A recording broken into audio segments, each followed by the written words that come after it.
Olá, pessoal. Está começando mais um Cônica Minolta Podcast, diretamente aqui da Hospitalar 2023. Meu nome é Daiane e hoje nós vamos conversar sobre a certificação em metro, os desafios e oportunidades do mercado com o início da vigência da Portaria 384/2020.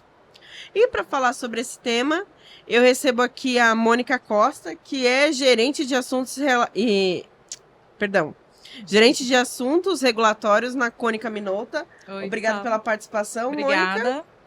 E também a Beatriz Pereira, que é coordenadora de operação na TUV Highlands, perdão.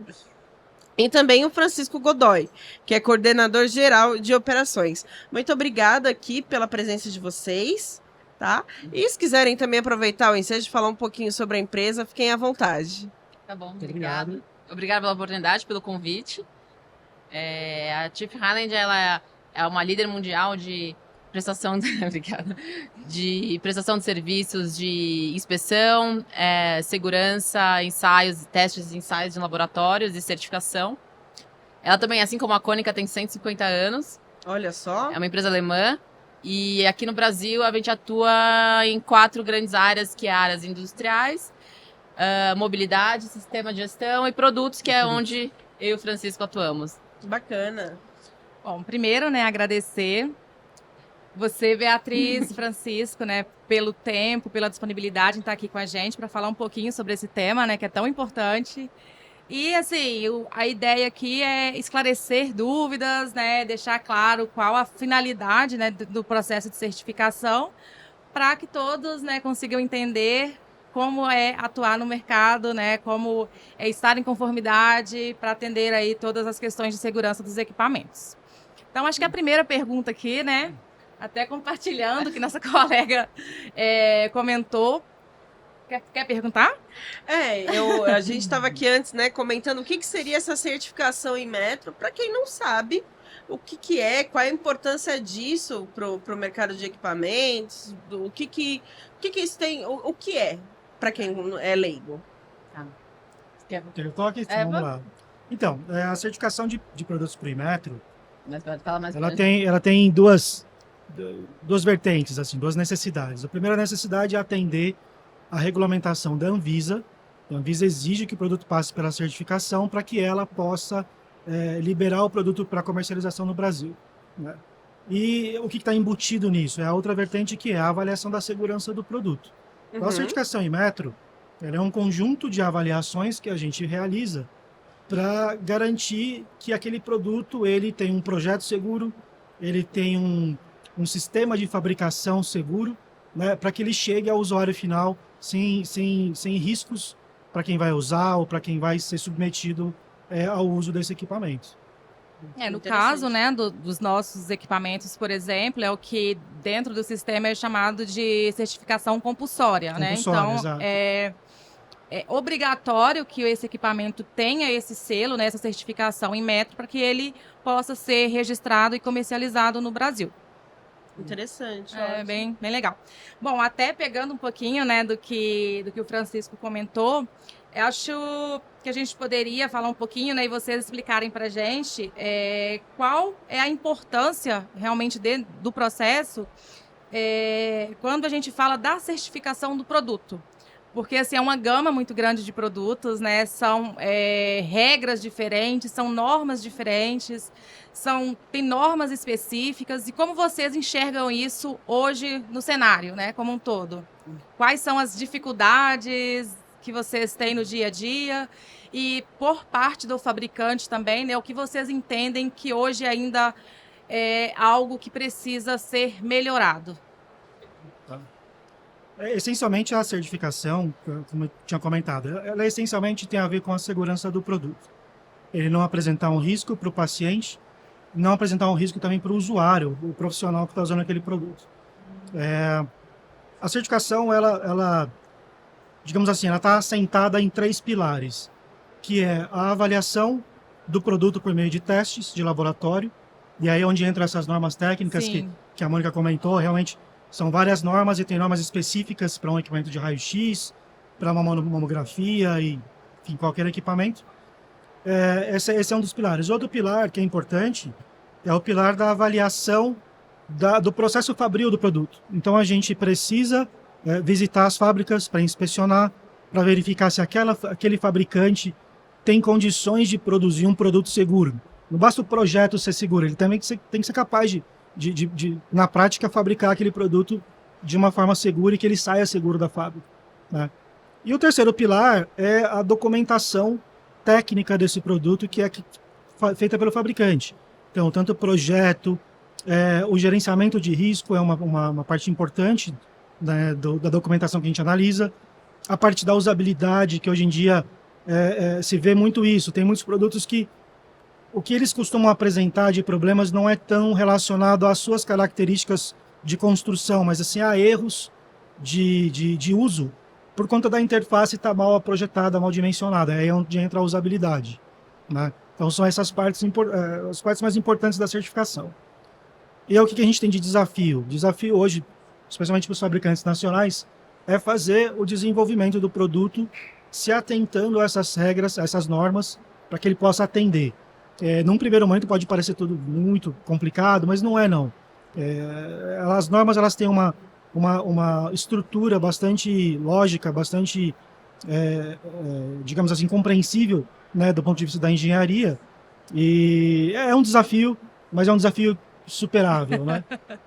E trabalhoso, né? E trabalhoso. E complementando, assim, os 3 pilares que o Francisco comentou, quando o equipamento, ele tem a documentação que parte para o OCP, que é o Organismo de Certificação de Produto, que é a TÜV Rheinland. A gente recebe a documentação, analisa a documentação, visita o fabricante para comprovar o atendimento às regras, né, o atendimento ao sistema de gestão da qualidade, conforme previsto também os requisitos na portaria para avaliação do fabricante. Tem as regras também do processo de fabricação, a gente avalia o projeto, né, e no laboratório a gente testa aquele projeto que a gente testemunhou na fábrica.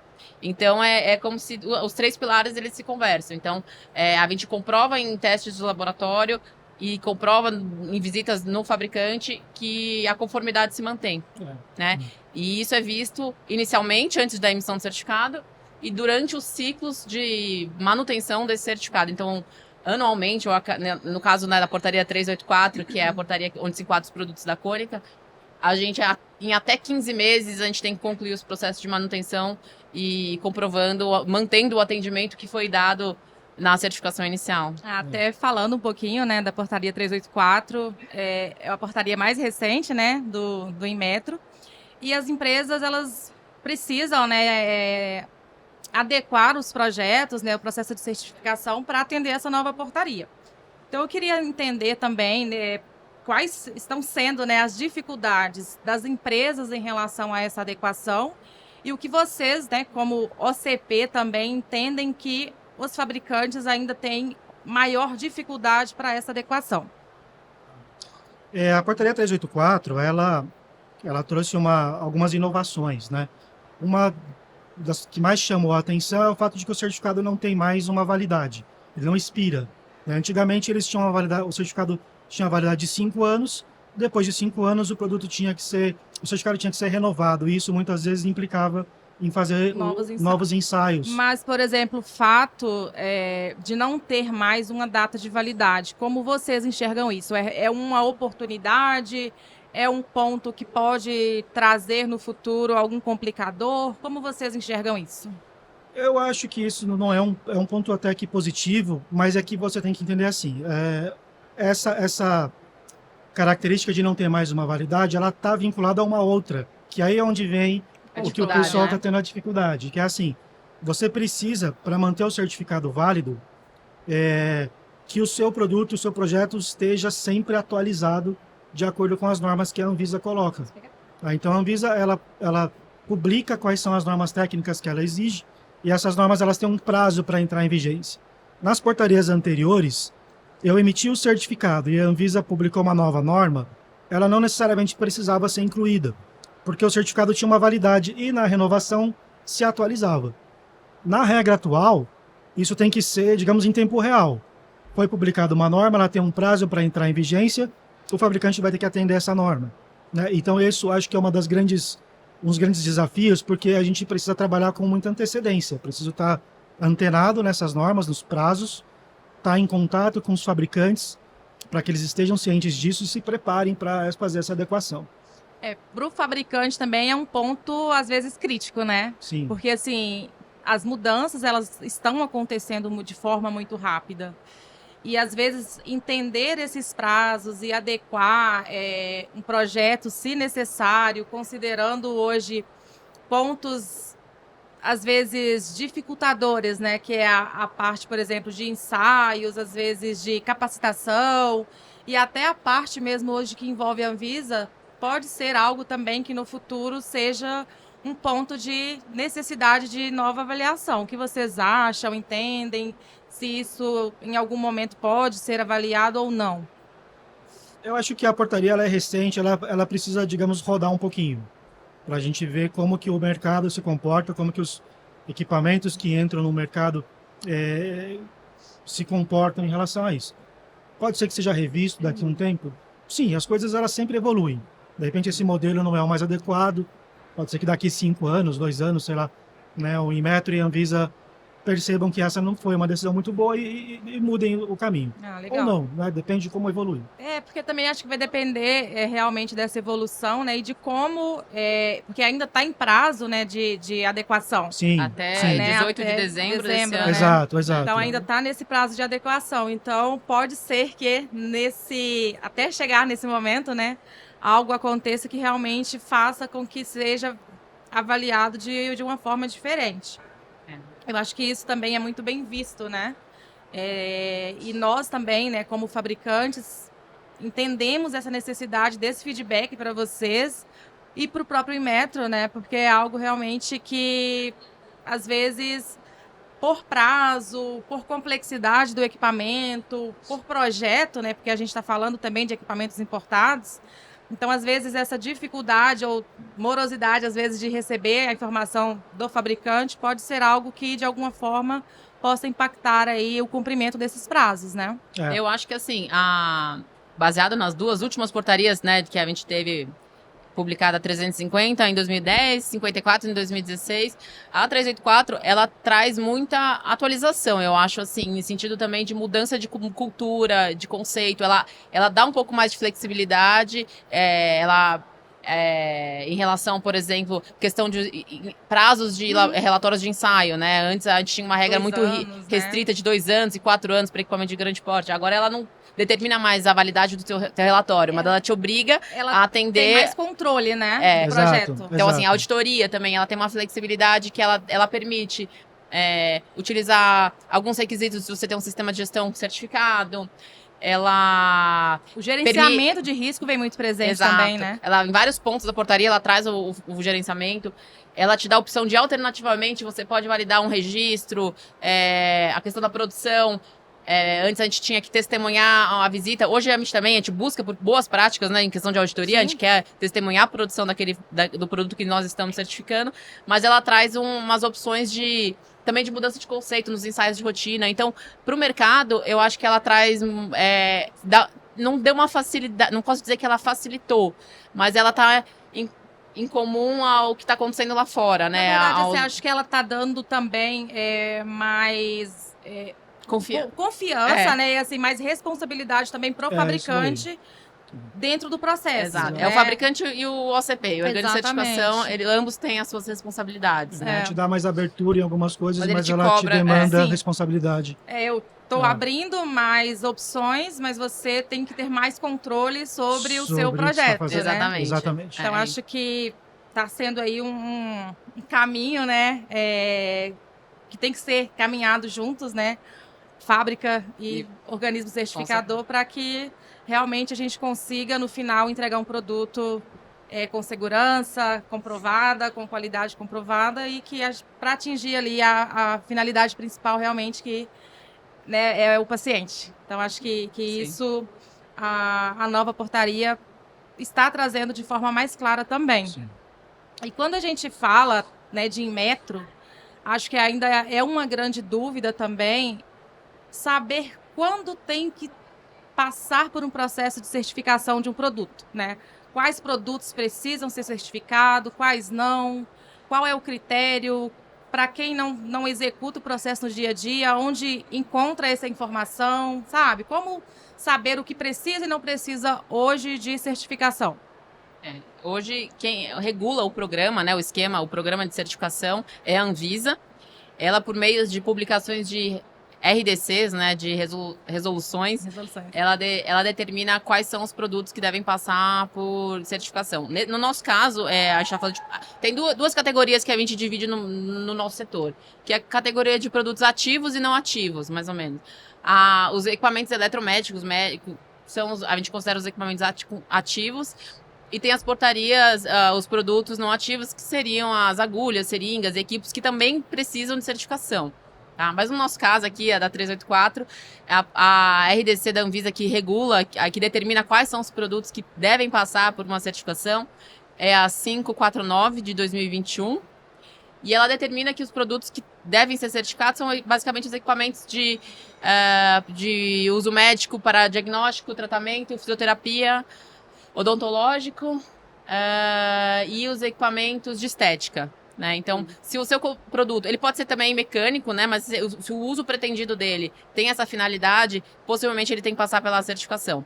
Mas vale sempre a consulta a um organismo de certificação, que ele tenha o know-how, né? A experiência nisso, baseado no manual do usuário, na documentação de usabilidade, a gente consegue determinar o produto e, junto com a instrução normativa da Anvisa, quais são as normas técnicas aplicáveis àquele produto. E assim, até a nível de informação, né? Hoje, onde se encontra, por exemplo, uma lista de OCPs que são ali homologadas pelo Inmetro para executar esse processo? Dentro do site do Inmetro, tem uma parte onde você busca por organismo de certificação.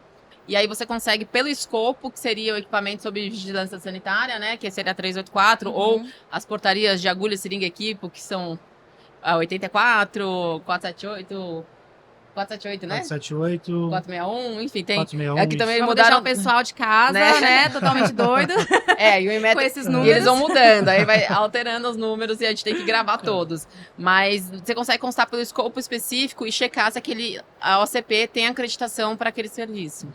Porque assim, acho que desculpa, Francisco, só pode para falar. complementar, né?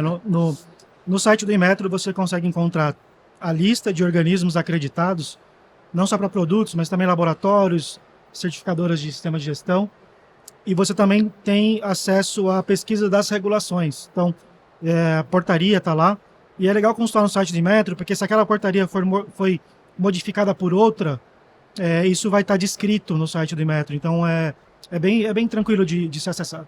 Acho que só um ponto importante também para reforçar é que tem que ser avaliado a OCP de acordo com o escopo, né, do processo do fabricante. Porque às vezes vai estar disponível lá uma quantidade, né, com muitas OCPs, mas que não está de acordo com o escopo da empresa para aquela finalidade. Então, acho que isso também é só reforçar para, quando for fazer a consulta, fazer, né? Exato. Buscar pelo consulta, escopo específico, pelo né?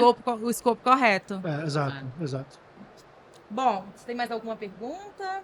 Quer saber mais alguma coisa? Você, Beatriz, acha que tem mais algum ponto que, para o pessoal também, para a gente, é importante a gente abordar aqui? Deixa eu...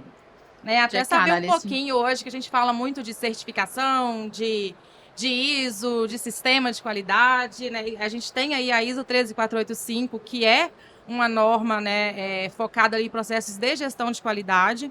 Então, se você puder falar para a gente também um pouquinho qual que é a relação, né, do processo com a 13485 em relação à portaria 384, onde uma complementa a outra, quais são, né, os pontos ali de conformidade que são avaliados no processo. Sim, com certeza. A ISO 13485, a NBR ISO 13485, é uma norma de sistema de gestão, né? Assim como a 9001, que é muito conhecida, né, no mercado, para vários setores, a 13485 ela é destinada para médico, né, para finalidade médica. Então, qual que é a relação? Hoje a portaria 384, ela não exige que um fabricante tenha a certificação, o sistema de gestão dele certificado pela 13. Mas em contrapartida, todos os requisitos de avaliação de auditoria, tanto na avaliação do detentor do certificado, né, o solicitante ou o fabricante, ele deve atender os requisitos da 13485. Assim, e até pegando um pouquinho, né, até por questões também de Anvisa, o fato de um equipamento médico ter uma classe de risco 3, né, a partir de 3, já é necessário também uma certificação de boas práticas. Sim. E assim, e do ponto de vista gestão de qualidade, né, de processos, as duas normas, elas são muito similares, né? Os requisitos são muito parecidos. Então, acaba que tendo uma, hoje não substitui a outra. Como funciona? Como vocês entendem a aplicabilidade de uma 13485, de uma BPF, dentro do processo de certificação de um produto? Hoje elas se conversam, né? E assim, a certificação de produto e a questão das boas práticas de fabricação, né? Porque elas seguem também a base da 13485, elas vão exigir os requisitos, elas têm a lista de requisitos aplicáveis, né? Dentro da portaria 384, no final, nos anexos, A e B, na verdade, acho que na tabela 8, se eu não me recordo, tem todos os itens da 13 que o fabricante deve atender e ele vai ser cobrado para atender, para ter a sua certificação. E os benefícios da 13, apesar de não ser obrigatória, ela traz muito benefício, né? Ela traz confiabilidade no processo de fabricação, ela tem aumento de eficiência do processo, né? Ela melhorias, reduz retrabalho, tem queda no retrabalho, ela agrega um valor à sua marca, né? Porque e ela abre novos mercados, porque lá fora todos os programas, eu posso generalizar assim, marcação CE, MDSAP, a questão de boas práticas, né, GMP, eles seguem a 13, né? Então, assim, até no próprio processo hoje de registro, né, na Anvisa, quando a gente traz um produto de fora, que exige ali a boas práticas de fabricação, hoje já é aceitável também, né, o relatório de auditoria com foco na 13485. Então, a gente já consegue também otimizar parte do processo, né? Isso, você falou um ponto interessante, que quando a gente falou antes sobre as facilidades que a 384, as mudanças, que a 384 trouxe das outras portarias, é isso. Se você tem um sistema de gestão certificado, se você tem MedSAP, se você tem uma BPF ou uma 13485 mesmo certificada, o organismo de certificação, no processo dele de avaliação de certificação do produto... de manutenção também, né? Ele pode reduzir o escopo, né? Alguns itens a serem obrigatórios lá naqueles anexos, porque ele já consegue comprovar, mediante a análise do relatório de fabricante, análise de relatório de auditoria do fabricante, o atendimento ao requisito. Então, facilita. Enquanto na regra anterior, na 54, tinha que fazer tudo, era né? muito grande, eram de 1 a 2, 3 dias, dependendo da quantidade de produtos, você tinha que ficar 3 dias dentro de uma fábrica. Hoje a gente consegue reduzir em relação ao sistema de gestão e focar mesmo no produto, na fabricação do produto e que pro na Inmetro, segurança, né? É a finalidade principal, uma vez que a gente já tem um outro órgão, né, que está ali regulamentando o processo de qualidade da empresa. Exatamente. Então facilita e reduz também bastante o tempo de auditoria. Isso é... Bom, acho que tem algum ponto, Francisco? Quer trazer mais alguma coisa para a gente que vai aqui contribuir, com esse momento? Eu acho que essa discussão foi bem importante. É legal a gente poder apresentar sobre a portaria 384. Até voltando um pouquinho no começo da nossa discussão, né? A 384 ela traz muito essa questão de que é importante ter uma boa interlocução entre o organismo de certificação, o fabricante, seja o fabricante aqui ou o fabricante no exterior também. Esse organismo é importante que ele consiga conversar. Né? Acho que é mesmo para descomplicar o processo. Para descomplicar, né? O processo, exato. Um organismo que possa tenha o conhecimento suficiente para conversar de igual para igual com o fabricante, que tenha a sua interlocução também com os órgãos reguladores para poder explicar. O nosso papel além de avaliar, né, não é só avaliar, mas é também explicar as regras pelas quais os organismos vão ser avaliados, né? Então, ter um parceiro com esse know-how é importante. E assim, acho que o ponto também é que com essa nova portaria, o fabricante, que ali é o dono, né, o detentor do projeto, ele tem mais possibilidades de ser responsável, né? E de falar, não, eu posso fazer isso sem nenhum problema, eu estou evidenciando que esse processo, essa alteração não implica em perda de qualidade, não tem relação com, né, perda de segurança, a gente garante. Então, assim, eu entendo que deu mais, né, vou falar, poder, né, para o fabricante, para o detentor do projeto nesse sentido. Hoje, o fabricante ele consegue ter maior autonomia dentro do processo a partir do momento que ele tem maior controle também. Né? E hoje, essa informação acho que chega para vocês, né, na OCP de uma forma mais organizada também. Sim. Né? Sim.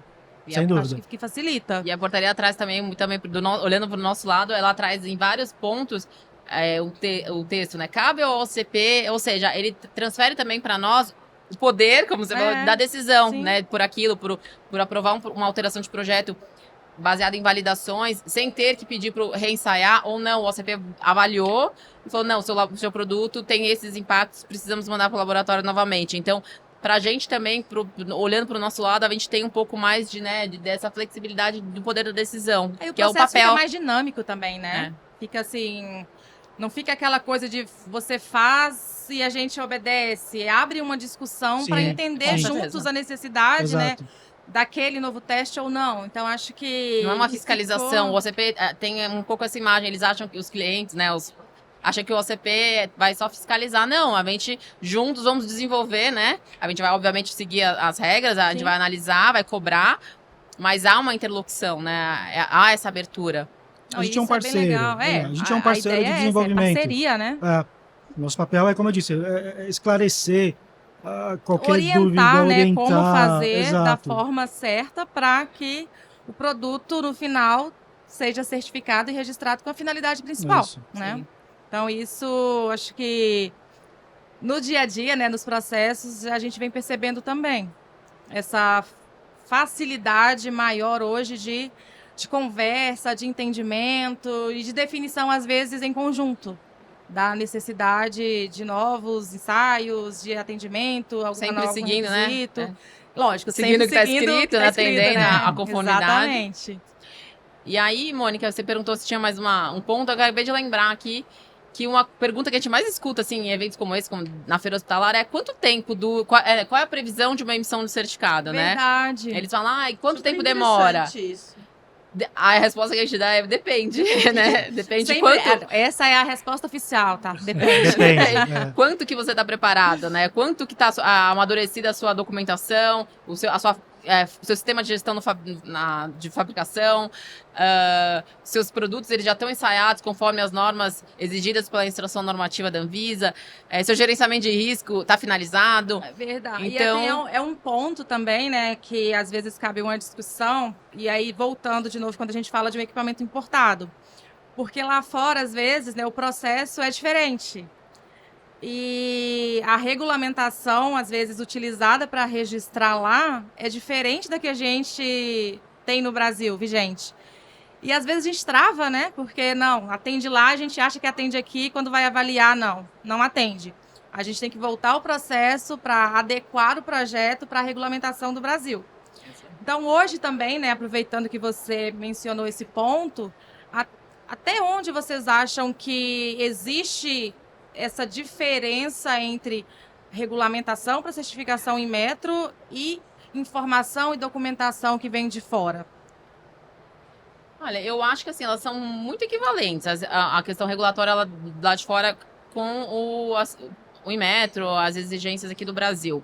Um ponto só que é meio que diferencial mesmo, que aparece nos nossos programas de certificação de produto, é a questão de ensaio de rotina, né?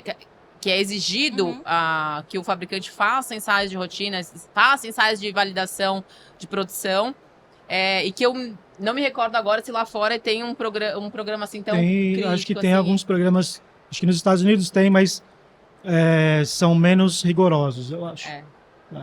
Eu acho que essa... Desculpa, não, é que a outra mudança aqui no passado, a portaria exigia que era 100% da produção tem que passar para o ensaio de rotina. Hoje ela ainda mantém isso, mas ela abre uma oportunidade para o fabricante comprovar que ele conseguiria mudar a forma de validar a produção dele, reduzindo a amostragem, ou quais são as formas de controle que ele tem para implementar essa mudança de não ter que passar e 100% das unidades produzidas passarem por ensaios elétricos da fábrica. Aí seria uma validação do processo produtivo nesse sentido? É uma flexibilização. Por exemplo, se você consegue demonstrar que... Vou dar um exemplo aqui. Se eu testar um produto a cada 10, isso me garante que todos os 10 não terão problemas. Isso hoje é aceito como ensaio de rotina para o produto. Legal. Isso é uma coisa nova também que a portaria trouxe. Mas eu queria falar uma coisa que você falou que é importante, que é a questão da documentação. Né? O que a gente percebe hoje, não é de hoje, mas hoje, como a portaria dá mais abertura para que a gente investigue alternativas para lidar com o processo, a questão da documentação é muito importante. E a gente percebe que muitas vezes o que confunde é que existem empresas no Brasil que às vezes têm dificuldade de conseguir obter a documentação de fora, ou às vezes até de explicar para o pessoal lá fora o que a gente precisa. Porque a gente às vezes fala de projeto, né? Então, assim, às vezes é complicado. Exato, e tem fabricantes que projeto, tem receio de fornecer. Então, isso é uma coisa que a gente também preza muito por ajudar, que é assim, olha, nos permita falar com o seu fabricante, com seus parceiros lá fora, porque a gente te ajuda a explicar o que a gente precisa. Isso é uma coisa... E a gente também tenta ajudar o pessoal aqui a se desenvolver nisso. Fala, olha, não adianta, você precisa saber o que pedir. E a gente precisa da documentação. Quanto mais documento a gente recebe, melhor para o processo de certificação. Por isso que eu falei que mais rápido, né? Mais rápido. Às vezes a pessoa acha que é o contrário. Esse né? é o depende, porque às vezes a gente escuta muito, mas vocês toda hora ficam pedindo documento. É porque se o fabricante ou o solicitante, eles enviam a documentação mais pronta, completa, a gente consegue fazer uma análise inteira. Se vai recebendo o documento picado, de repente você vê num documento, ele faz referência a um outro que não apareceu ainda. Exato. Aí você pede esse. Não, gostaria de ver. Aí, de novo, estão pedindo mais documentos. Então é por isso. O depende com base no nível de informação que passa pra gente. A gente precisa enxergar o filme inteiro. Não adianta você me dar o trailer que eu não vou conseguir avaliar. Eu preciso do filme inteiro, né? Não, aí você falou, né, de solicitante do processo. Explica pra gente qual é a diferença do solicitante pro dono, só para ficar claro também, né, para quem não tem essa familiaridade às vezes com esses conceitos. O solicitante, ele na portaria ele traz a definição, né, mas basicamente é o detentor do certificado, né? Então, o solicitante aqui no Brasil, ele pode ser assim como a Cônica, né? Que é um solicitante fabricante, vocês são detentores do certificado, mas vocês também fabricam, sim, né? Ou pode ser um solicitante importador, né? Ele tem a representação aqui no Brasil, ele é o detentor do certificado, mas o produto dele é fabricado no exterior. Então, esse é outro cenário, que a gente trabalha com solicitante e fabricante ou um fabricante solicitante. É o fabricante legal e o fabricante real, né? Sim, normalmente o fabricante legal, ele é o detentor do projeto, né? E o fabricante real, ele é quem executa a fabricação. Muitas vezes a gente tem alguns processos em que o fabricante está num país, a unidade de fabricação está em outra, o solicitante é outro. É importante lembrar que o solicitante, tanto para certificação em metro quanto para registro da Anvisa, tem que ser uma empresa estabelecida no Brasil. Sim. Não precisa ser brasileira, pode ser uma multinacional, mas tem que ter no Brasil. E por que isso? Porque existe uma questão de responsabilidade. Se acontece um problema com esse equipamento, um acidente com um paciente, eu não tenho alcance legal para pegar o fabricante lá fora, eu preciso de um responsável aqui. E por isso que o Inmetro e a Anvisa exigem que seja um solicitante local. Interessante. É legal, né? Porque assim, a gente começa a falar e assim, vai vindo surgindo outras Quando coisas. Você escuta o tema, parece algo tão... Nossa, é um bicho de 7 cabeças. Mas aí depois vem vocês explicando tudo e falam, não, parece ser tão prático. Assim, no dia a dia, né, na execução do processo, não é complexo. Realmente o ponto é o nível de informação, né, e complexidade da informação de acordo com o tipo de produto, né? É uma burocracia necessária, né, necessária, Mônica? porque a gente está falando aqui, né, de equipamentos saúde que de pessoas, diretamente, né, lidam com vidas, né? Então, é um ponto muito crítico e realmente tem que ter um nível de controle muito, muito grande. Tem. Né? E até pegando um pouquinho, né, nesse sentido, e aí é uma dúvida que eu tenho também em relação a isso. Por exemplo, a gente passa, né, por um processo de certificação, registro, comercializa, instala esse equipamento, né? Tudo certinho, de acordo com a regulamentação. E após a instalação, após, né, o início da utilização, a gente sabe que às vezes tem demandas de serviços, né, de assistência técnica, vai lá e altera alguma peça que a gente homologou nesse processo, altera alguma funcionalidade no equipamento. Como vocês, OCP, hoje, lidam com esse tipo de situação e como isso impacta o fabricante detentor do processo? Olha, a gente, hoje no Brasil, o pós-mercado, digamos assim, ele não está sob controle dos OCPs. Sim. Ele é direto pela Anvisa. Sim.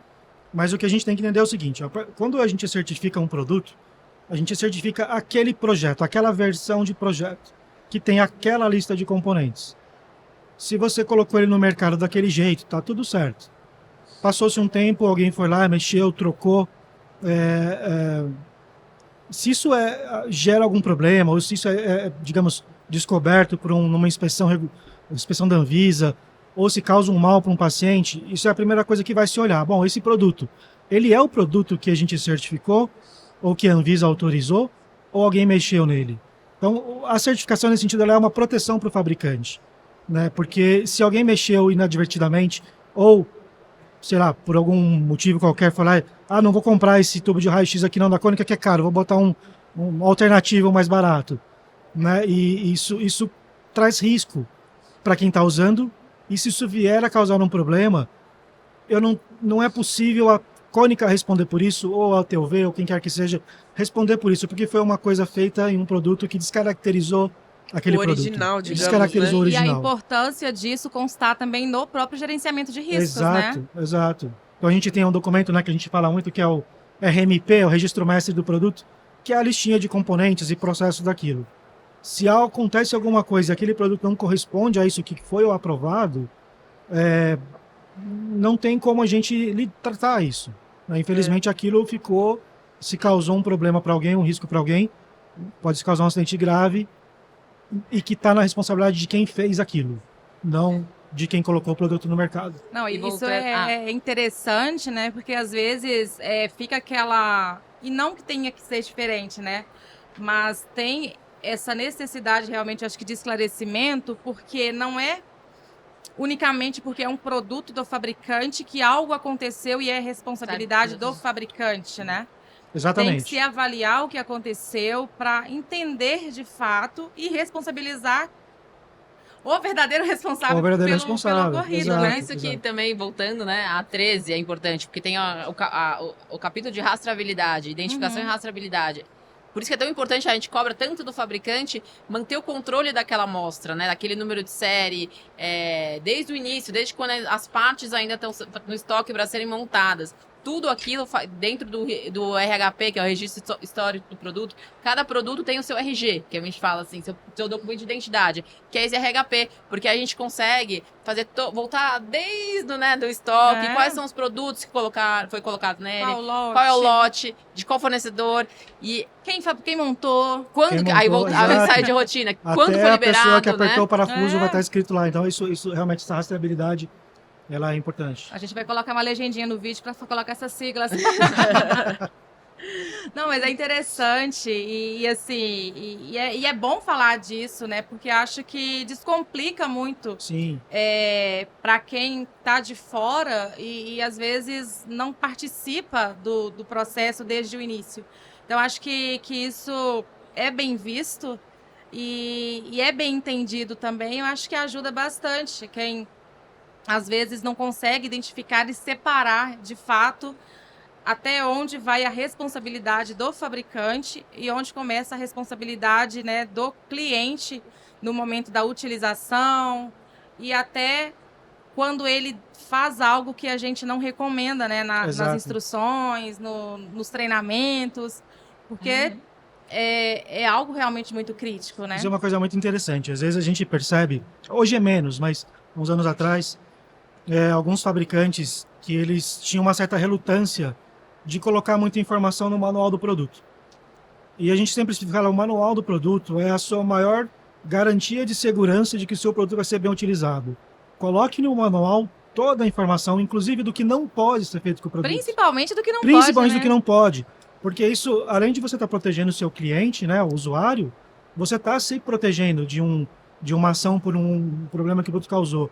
Né? Então é uma situação interessante. A pessoa parece que tem receio, o fabricante ou solicitante receio de falar muito sobre o seu produto ou de restringir a ação dele, porque se eu disser que não pode fazer tal coisa, eu não vou poder vender para esse uso. Mas se ele não pode ser usado para aquilo, você tem que dizer. É a sua proteção e a proteção do seu cliente. Mas aí também acho que tem aquela coisa do nosso perfil mesmo, né? No final, acho que ninguém lê manual.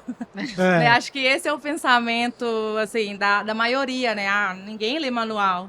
Depois que eu comecei a trabalhar... E a gente não sabe a importância de ler o manual, Ninguém né? lê o manual até a hora que algo dá errado. Essa é a questão. Quando dá errado, nossa, deixa eu ver se eu fiz certo. Exatamente. Né? E eu confesso que desde que eu comecei a trabalhar nesse mercado de certificação, eu passei a ler manual e verificar a etiqueta de conformidade de qualquer tipo de produto. Qualquer produto. Qualquer coisa que A gente complicava. vê que quem certificou. Se ele é um produto certificado, controlado. Eu já sou a que fica ali na análise de risco.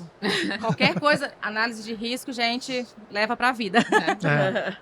É isso. Bom, aí. mas acho que a gente está partindo aqui, né, pro finalzinho.